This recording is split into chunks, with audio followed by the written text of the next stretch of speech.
Many people think of blockchain as the technology that powers Bitcoin.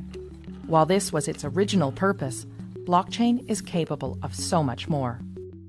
Despite the sound of the word, there's not just one blockchain.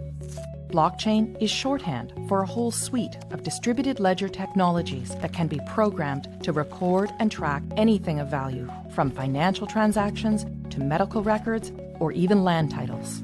You might be thinking, we already have processes in place to track data. What's so special about blockchain? Let's break down the reasons why blockchain technology stands to revolutionize the way we interact with each other. Reason number 1, the way it tracks and stores data. Blockchain stores information in batches called blocks that are linked together in a chronological fashion to form a continuous line, metaphorically, a chain of blocks. If you make a change to the information recorded in a particular block, you don't rewrite it. Instead, the change is stored in a new block showing that X changed to Y at a particular date and time. Sound familiar? That's because blockchain is based on the centuries-old method of the general financial ledger. It's a non-destructive way to track data changes over time. Here's one example.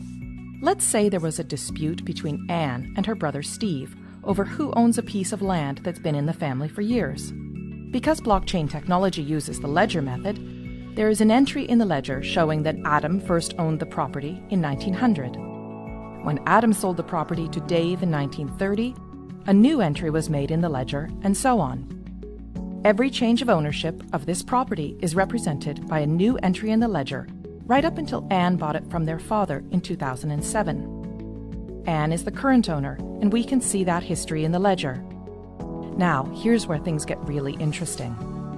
Unlike the age-old ledger method, originally a book, then a database file stored on a single system, blockchain was designed to be decentralized and distributed across a large network of computers. This decentralizing of information reduces the ability for data tampering and brings us to the second factor that makes blockchain unique. It creates trust in the data. Before a block can be added to the chain, a few things have to happen. First, a cryptographic puzzle must be solved, thus creating the block. The computer that solves the puzzle shares the solution to all of the other computers on the network. This is called proof of work. The network will then verify this proof of work, and if correct, the block will be added to the chain. The combination of these complex math puzzles and verification by many computers ensures that we can trust each and every block on the chain. Because the network does the trust building for us, we now have the opportunity to interact directly with our data in real time. And that brings us to the third reason blockchain technology is such a game changer: no more intermediaries. Currently, when doing business with one another, we don't show the other person our financial or business records. Instead, we rely on trusted intermediaries, such as a bank or lawyer, to view our records and keep that information confidential. These intermediaries build trust between the parties and are able to verify, for example, that, yes, Anne is the rightful owner of this land. This approach limits exposure and risk, but also adds another step to the exchange, which means more time and money spent. If Anne's land title information was stored in a blockchain, she could cut out the middleman, her lawyer, who would ordinarily confirm her information with Steve. As we now know, all blocks added to the chain have been verified to be true and can't be tampered with, so Anne can simply show Steve her land title information secured on the blockchain. Anne would save considerable time and money by cutting out the middleman.